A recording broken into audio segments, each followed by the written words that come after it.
देखिए सोडियम जो कार्बोनेट है इसको वाटर में डिजॉल्व करके, ठीक है, क्रिस्टलाइज कर देंगे। यानी निकालने का मतलब क्या है कि सोडियम कार्बोनेट जो होता है 10 मोल H2O के साथ जुड़ करके क्या करता है, एक क्रिस्टल का फॉर्मेशन करता है, ठीक है, जिसको हम धोने का सोडा या धावन सोडा के नाम से जानते हैं। जैसे फिटकरी है ना, फिटकरी है एलम जिसको कहते हैं, उसको आप ले करके हीट करिए, देखिए उसमें से क्या होगा, वाटर वेपर के रूप में बाहर निकलेगा। चाहे इसी को ले लीजिए धावन सोडा, उसको भी हीट करिए, देखिए उसमें से भी क्या होगा, भाप बाहर निकलेगा। यानी ये जो 10 मोल H2O जो है इसके साथ जो सस्पेंड है, ठीक है, ये क्या होगा, ये बाहर निकलता है, हीट करने पर बाहर निकलता है। यही क्रिस्टल बनाने के लिए रिस्पॉन्सिबल होता है। आगे जाएंगे, इसको पढ़ेंगे कि H2O क्या होता है, एक लिगेंड होता है, ठीक है, कैसे बॉन्ड फॉर्मेशन करके कॉम्प्लेक्स कंपाउंड का निर्माण कर सकता है, ठीक है। अभी उसकी बात हम यहाँ नहीं करेंगे। इंटर में आप जाएंगे कोऑर्डिनेशन कंपाउंड तो वहाँ पढ़ेंगे, ठीक है। तो वहाँ तो कोऑर्डिनेट लिंकेज करता है जो ट्रांजिशन मेटल होते हैं उसके साथ, तो एक लिगेंड की तरह बिहेव करता है, ठीक है। वहाँ कॉपर सल्फेट के केस में वही होता है, लेकिन यहाँ जो है, यहाँ भी इनको मॉलिक्यूल्स को जोड़ने में हेल्प करता है। क्या क्या इसके उपयोग हैं, तो सोडियम कार्बोनेट का उपयोग कांच बनाने में, ठीक है, साबुन और कागज़ उद्योगों में होता है। इसका उपयोग बोरेक्स जैसे सोडियम यौगिक के उत्पादन में होता है, यानी कई तरह के इसके उपयोग होते हैं। साथ ही साथ सोडियम कार्बोनेट के उपयोग घरों में साफ़ सफाई के लिए, इसीलिए इसको धावन सोडा के नाम से जानते हैं, ठीक है, साफ़ सफाई के लिए भी इसका उपयोग किया जाता है। वाटर की अस्थायी कठोरता को दूर करने के लिए इसका उपयोग किया जाता है, ठीक है। जल की अस्थायी कठोरता को दूर करने के लिए भी इसका उपयोग किया जाता है। आप जानते हैं कि जो हार्ड वाटर है वो जो कॉमन सोप है आपका, उसके साथ झाग नहीं बनाता है उतना बढ़िया, यानी कपड़े को साफ़ नहीं करता है बढ़िया से। सोडियम स्टेरेट जिसको कहते हैं साबुन जो है, क्योंकि उस वहाँ पे स्कम बन जाता है, यानी उसमें साबुन क्या होता है, वेस्ट होता है, इसीलिए इसका उपयोग किया जाता है, जिससे क्या होता है, हार्ड वाटर सॉफ्ट वाटर में बदल जाता है, तब आसानी से कपड़े को धुला जा सकता है।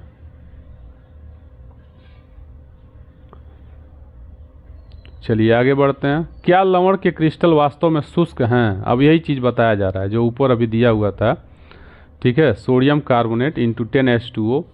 तो वही कह रहा है कि क्या लवण के क्रिस्टल वास्तव में शुष्क होते हैं, तो एक एक्टिविटी करके समझाया हुआ है।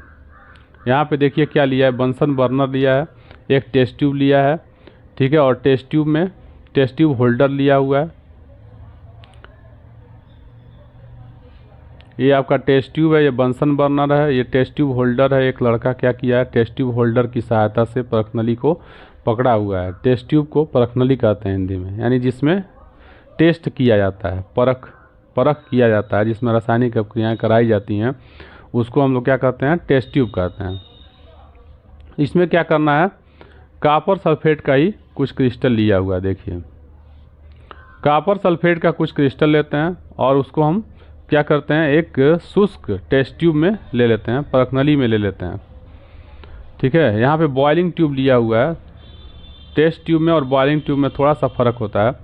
बॉइलिंग ट्यूब जो होता है उसको हीट करने पर उसके जो कांच होते हैं इस तरह के बनाए गए होते हैं, वो ब्रेक नहीं होता है और थोड़ा सा उससे बड़ा भी होता है।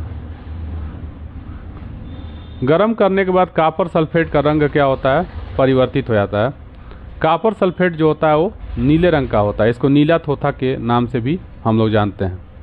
तो जब इसको हीट करते हैं तो नीला जो रंग होता है वो उसका क्या होता है, गायब हो जाता है और उसमें से कुछ भाप बाहर निकलता है, ठीक है। यानी हीट करने पर यहाँ पे क्या हो जाएगा, ये जो नीले कलर का था वो कलरलेस हो जाएगा और यहाँ से हल्का हल्का कुछ भाप भी बाहर निकलेगा। साथ ही साथ इसकी दीवारों पर क्या होंगी, जलवाष्प दिखाई देने लगेंगे।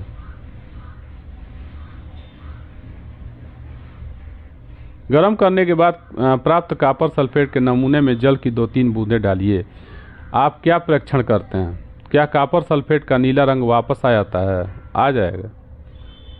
ठीक है, पहले कलरलेस हो जाएगा, उसके बाद जब उसमें थोड़ा सा पानी हम डाल देंगे, छोड़ देंगे, ठीक है, तो कुछ देर बाद क्या हो जाएगा, फिर से वो अपना कलर शो करने लगेगा।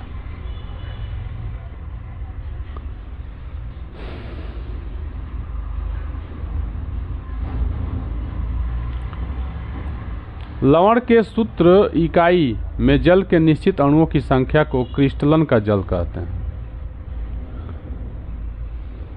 यानी क्रिस्टलाइन वाटर हम कहते हैं। यानी कॉपर सल्फेट हो, कॉपर सल्फेट में ये 5H2O जो है वो, और सोडियम कार्बोनेट में जो 10 मोल H2O इसके साथ जो बॉन्ड फॉर्मेशन किया हुआ है, इसको हम क्या कहते हैं, क्रिस्टलन का जल कहते हैं। यानी यही जो होता है, मैं पहले भी बता चुका हूँ, ये जो जल की संख्या है वह क्रिस्टलाइन स्टेट में उसको बदलने के लिए क्या होता है, रिस्पॉन्सिबल होता है, यानी उसको जमने में क्या करता है, मदद करता है, ठोस अवस्था में बदलने में वो जिम्मेदारी निभाता है। प्लास्टर ऑफ पेरिस क्या होता है, ये बहुत ज़्यादा क्या है हमारे लिए इम्पॉर्टेंट है। प्लास्टर ऑफ पेरिस, तो देखिए जिप्सम एक क्या होता है, साल्ट होता है। जिप्सम में भी क्या होता है, जैसे यहाँ पे आप देख रहे थे कॉपर सल्फेट और 5H2O, ठीक है, ऐसे ही सोडियम कार्बोनेट है 10 मोल H2O है, ऐसे ही कैल्शियम सल्फेट होता है इंटू 2H2O होता है। कॉपर सल्फेट इंटू 5H2O जिसको नीला थोथा के नाम से हम लोग जानते हैं, नीले कलर का होता है, इसके पहले हम बता चुके हैं। ऐसे ही आपका जिप्सम होता है, रासायनिक इसका सूत्र क्या होता है, chemical formula calcium sulphate into 2H2O होता है, ठीक है। इसका कहाँ उपयोग किया जाता है, कैल्शियम सल्फेट इंटू 2H2O में से अगर 1 होल 1/2 यानी इसमें से 1.5 मोल पानी क्या कर दिया जाए, बाहर कर दिया जाए, तो क्या बनता है, वो प्लास्टर ऑफ पेरिस होता है। यानी calcium sulphate into hemihydrate, calcium sulphate hemihydrate, ठीक है, ये क्या होता है, प्लास्टर ऑफ पेरिस होता है। तो वही कह रहा है, जिप्सम को अगर हम क्या करते हैं, जिप्सम को 373 केल्विन पर हीट कर दें तो ये क्या कर देता है, 1.5 मोल पानी को बाहर कर देता है, ठीक है, और ये जम जाता है, जिसको हम क्या कहते हैं, प्लास्टर ऑफ पेरिस कहते हैं। इसका उपयोग डॉक्टर जो होते हैं, टूटी हुई हड्डियों के स्थान भ्रंश हो गया है, मान लो कहीं हड्डी अगर टूट गई है, चाहे स्थान भ्रंश हो गया है, दोनों में अंतर होता है। स्थान भ्रंश में क्या होता है, हड्डी जो होती है अपने वास्तविक स्थान से थोड़ा सा हट जाती है, तो डॉक्टर क्या करता है, उसको ज़बरदस्ती वहाँ पे बैठा देता है, उसको उसके पास रख करके और उस वहाँ पे बैंडेज कर देता है और फिर उसका प्लास्टर कर देता है। लोग कहते हैं गांव में या देहातों में, ठीक है, कि प्लास्टर हो गया है, तो प्लास्टर नहीं होता है, ठीक है, वो प्लास्टर होता है। और वहाँ पे क्या करता है डॉक्टर जो होता है, वो प्लास्टर ऑफ पेरिस लगाता है। तो प्लास्टर ऑफ पेरिस की सहायता से हम क्या कर सकते हैं, हड्डियों को उसके स्थान पर सही से रख करके, और प्लास्टर इसलिए लगा दिया जाता है ताकि वो आदमी मूव ना करा पाए, इधर उधर मूव करेगा तो फिर से हड्डी क्या हो जाएगी, डिस्टर्ब हो जाएगी। देखिए इसके और भी उपयोग होते हैं, केवल हड्डियों को जोड़ने में, सहायता करने में ही इसका उपयोग नहीं होता है। इसका उपयोग देखिए अच्छे तरीके के खिलौने और महंगे जो खिलौने बनाने में इसका उपयोग किया जाता है, ठीक है। मूर्तियों के जो सांचे होते हैं, मुखौटा इत्यादि के बनाने में भी प्लास्टर ऑफ पेरिस का उपयोग किया जाता है। साथ ही साथ सीमेंट बनाने में भी प्लास्टर ऑफ पेरिस का उपयोग किया जाता है, सजावट में, तो इसके बहुत सारे उपयोग होते हैं। एक बार रिएक्शन हम देख लेते हैं, क्या है, प्लास्टर ऑफ पेरिस दिया हुआ है, कैल्शियम सल्फेट हेमीहाइड्रेट और 1.5 मोल या H2O, 1 होल 1/2 H2O आपस में मिलकर क्या बनाता है, कैल्शियम सल्फेट इंटू 2H2O का फॉर्मेशन करता है।